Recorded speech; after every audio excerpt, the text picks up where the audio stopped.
বাংলাদেশের শ্রেষ্ঠ বিদ্যাপীঠ ঢাকা বিশ্ববিদ্যালয়ের হাজার হাজার ছাত্র টিভি স্ক্রিনের সামনে বসে খেলা দেখে সময় নষ্ট করে, তখন আপনি বলেন দোষ তাদের না দোষ আমাদের?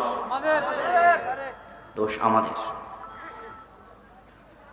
আমাদের ওই টিভি স্ক্রিনের সামনে যে ছাত্ররা বসে আছে, তাদের মেধায় কি ওই রকম মেধা শক্তি নেই যে তারা নিজেরাও ওই ধরনের যন্ত্র, ওই ধরনের মেশিন আবিষ্কার করতে পারে? আছে না নাই? কথা বলেন না কেন? আছে না নাই? আছে। যদি তাদের থাকে, তারাও আছে, এরাও মানুষ, আরও মানুষ। আল্লাহ সুবহানাহু ওয়া তাআলা সবাইকে সমান শক্তি দিয়ে, সময় দিয়ে, সুযোগ দিয়ে পৃথিবীতে পাঠান। কিন্তু পার্থক্য কোথায়? তারা তাদের সময়কে নষ্ট করে না, আর আমাদের যুবকরা তাদের প্রোডাক্টিভিটিকে নষ্ট করে দিয়েছে। আমাদের যুবকদের প্রোডাক্টিভিটি কিভাবে নষ্ট হয়েছে দেখেন। আজকের আধুনিক বিশ্বে বিনোদনের এত রাস্তা আমাদের সামনে, আমাদের হাতের যে মোবাইল আছে, এই মোবাইলের মধ্যে বিনোদনের যত রাস্তা আছে, ফেসবুক, ইউটিউব, টুইটার, সামাজিক যোগাযোগ মাধ্যম, video game, free fire, PUBG, জুয়া কিন্তু এখন আর এক জায়গায় বসে খেলতে হয় না। আপনি মোবাইলেই ক্রিকেটের উপর জুয়া লাগাতে পারবেন, মোবাইলেই ফুটবলের উপর জুয়া লাগাতে পারবেন, অনলাইন বেটিং, অনলাইনে জুয়া, সবার হাতে মোবাইল। মোবাইলে অসংখ্য রাস্তা তার সামনে ওপেন আছে। এমনকি যে সমস্ত সামাজিক যোগাযোগ মাধ্যম আমরা ব্যবহার করি, কোটি কোটি টাকা বিনিয়োগ করা হয় গবেষণার জন্য যে কেমনে ফেসবুকের ফিচারকে আরও উন্নত করা যায়, যে কেউ একবার ফেসবুকে ঢুকলে 1 ঘন্টা আধা ঘন্টার আগে যেন বের না হতে পারে। এর পিছনে টাকা ব্যয় করা হয়, আমাদের সাইকোলজি নিয়ে গবেষণা করা হয়, এবং ওই ফিচারগুলোকে দিন দিন উন্নত করা হয়। কেমনে এমন একটা ভিডিও গেম তৈরি করা যাবে যে একবার ওই ভিডিও গেমে আসক্ত হলে যেন বের না হতে পারে, এর পিছনে গবেষণা হয়। কোটি কোটি টাকা ব্যয় করে গবেষণা হয় যে সাইকোলজিক্যালি কিভাবে একটা মানুষকে অ্যাট্রাকটিভ রাখা যাবে একটা যন্ত্রের সাথে। তো এই যে অসংখ্য বিনোদনের রাস্তা আমাদের সামনে, সময় নষ্টের রাস্তা, এগুলো পিছনে শয়তানের একটা উদ্দেশ্য হাসিল হয়, আর এই সাম্রাজ্যবাদী শক্তিদের একটা উদ্দেশ্য হাসিল হয়। শয়তানের উদ্দেশ্য হাসিল হয়, সেটা হচ্ছে শয়তান আমাদের ভুলিয়ে রাখতে পারে যে আমরা একদিন মারা যাব। পারে না? পারে না? বলেন। ঘুমাতে ঘুমাতে মোবাইল, ঘুম থেকে উঠে মোবাইল, তাহলে কি আপনার মনে থাকবে যে আপনি একদিন মারা যাবেন? মনে থাকবে? মনে থাকবে না। আপনার চোখের সামনে এত রাস্তা, এত বিনোদনের রাস্তা। এই একটা ছোট্ট ডিসেম্বর মাসে কত বিনোদন মানুষের সামনে। বিজয় দিবসের উদযাপন, 25শে ডিসেম্বর বড়দিনের উদযাপন, 31শে ডিসেম্বর 31st নাইটের উদযাপন, বিশ্বকাপের উদযাপন।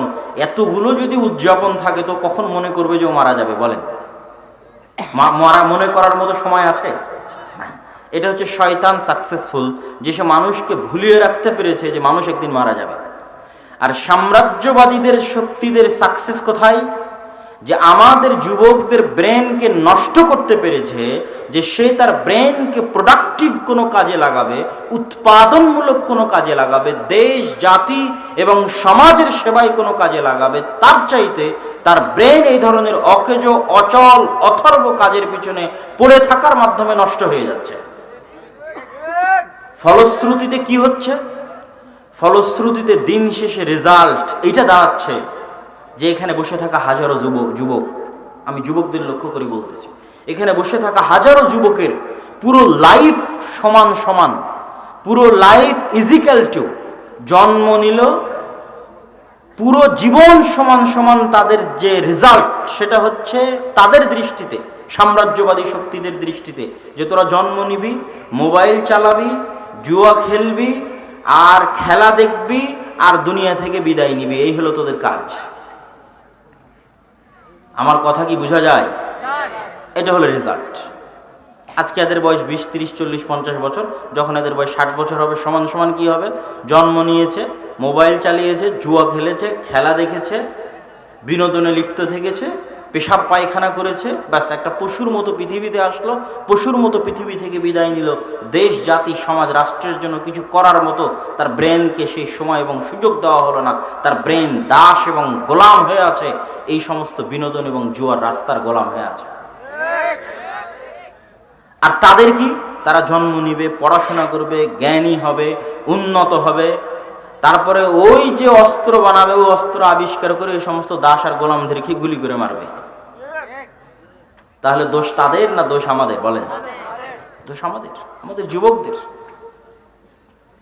তাহলে এই দাসত্ব আমরা নিজেরাই নিজেদের জন্য তৈরি করে নিয়েছি। কিন্তু দাসত্ব অনুভব করতে হলে আমি বলেছি দুইটা রাস্তা লাগবে। এখানে লাফালাফি করে দাসত্ব অনুভব করা যাবে না। এই দেশের মধ্যে থেকে আর্জেন্টিনার পতাকা ঝুলিয়ে আনন্দ উৎসব করা খুবই সহজ, কিন্তু কি জন্য তুমি পৃথিবীতে আসছো, তোমার পরিচয় তাদের কাছে কি, তুমি যে একটা দাসের বেশি কিছু নও, এটা বুঝতে হলে হয় দেশের দায়িত্ব নিতে হবে, আর না হয় দেশের বাইরে বের হতে হবে বাংলাদেশি পাসপোর্ট ঝুলিয়ে।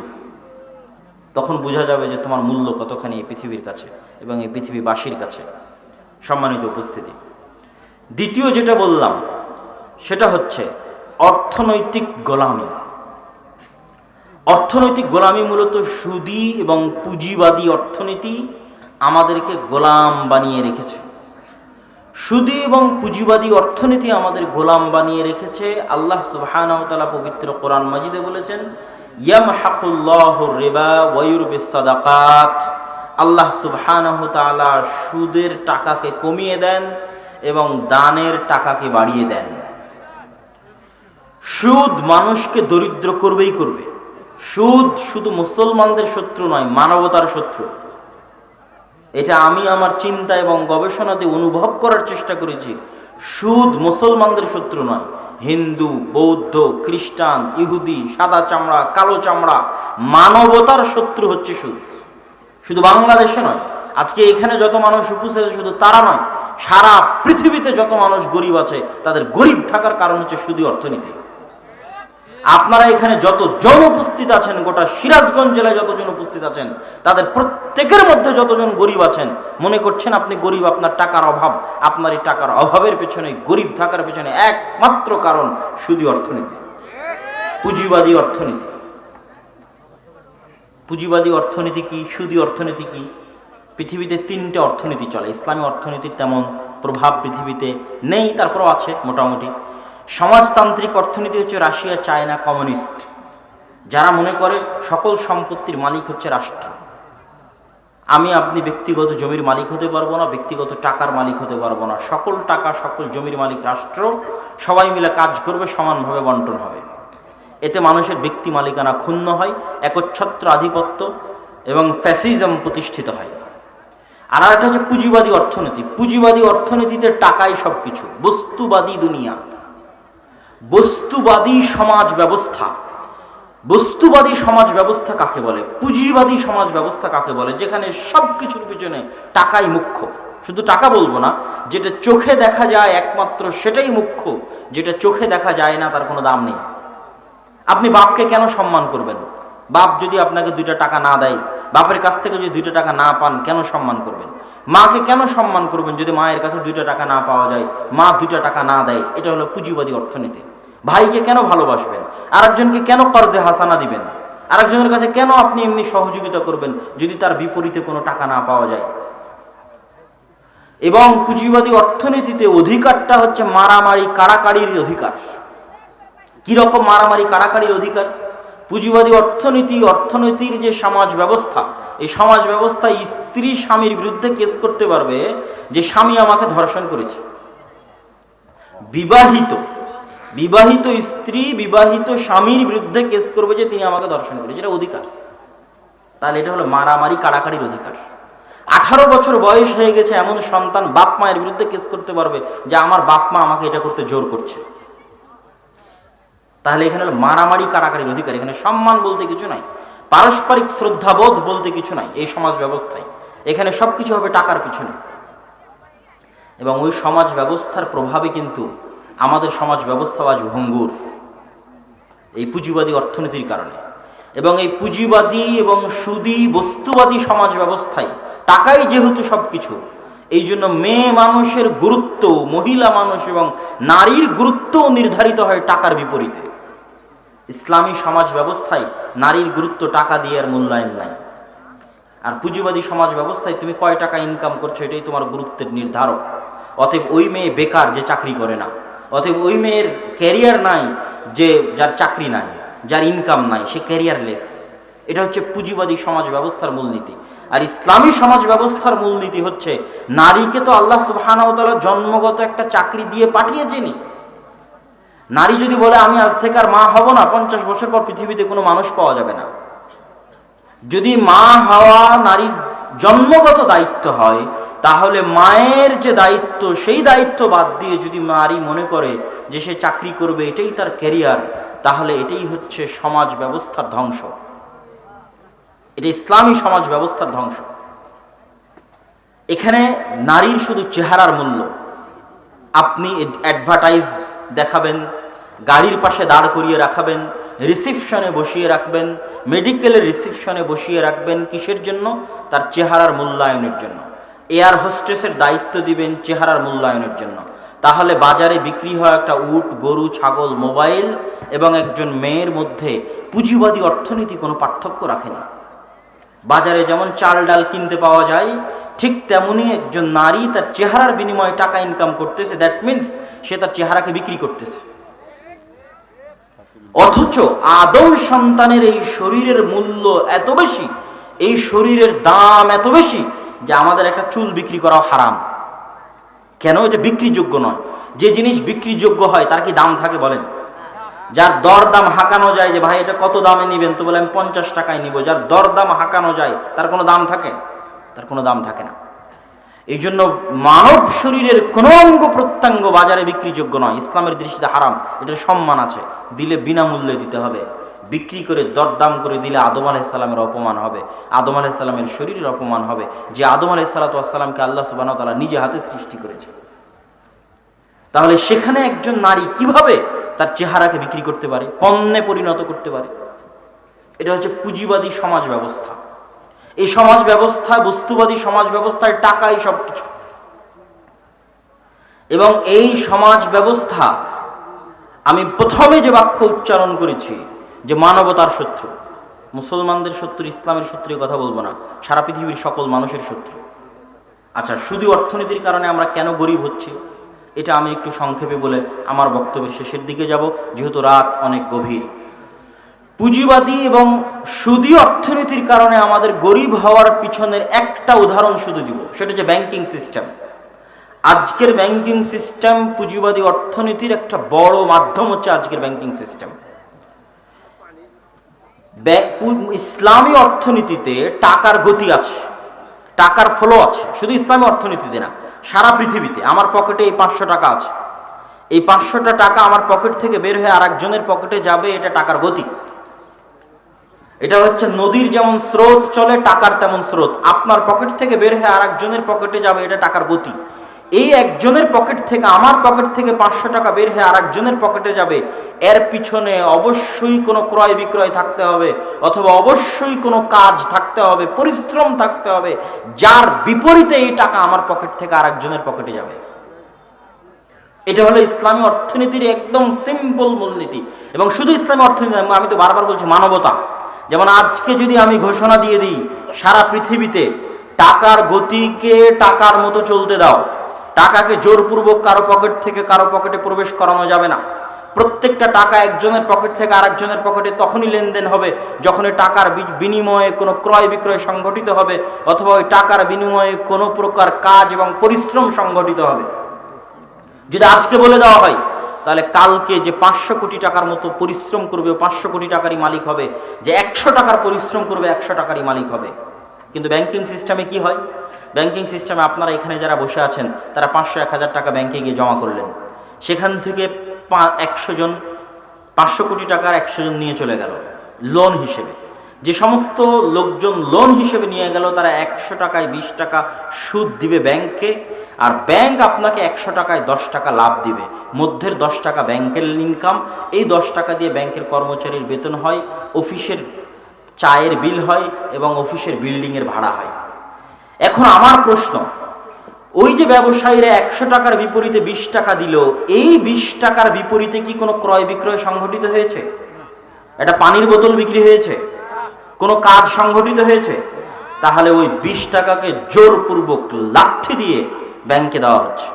এবার ব্যাংকের কাছ থেকে যে আপনি প্রতি 100 টাকায় 10 টাকা লাভ নিলেন, এই 10 টাকা লাভের পিছনে কোনো ক্রয় বিক্রয়, কলম বিক্রি হয়েছে, বিস্কুট বিক্রি হয়েছে, চা বিক্রি হয়েছে, আপনি 1 ঘন্টা পরিশ্রম করেছেন, কিসের বিনিময়ে আপনি 10 টাকা নিলেন?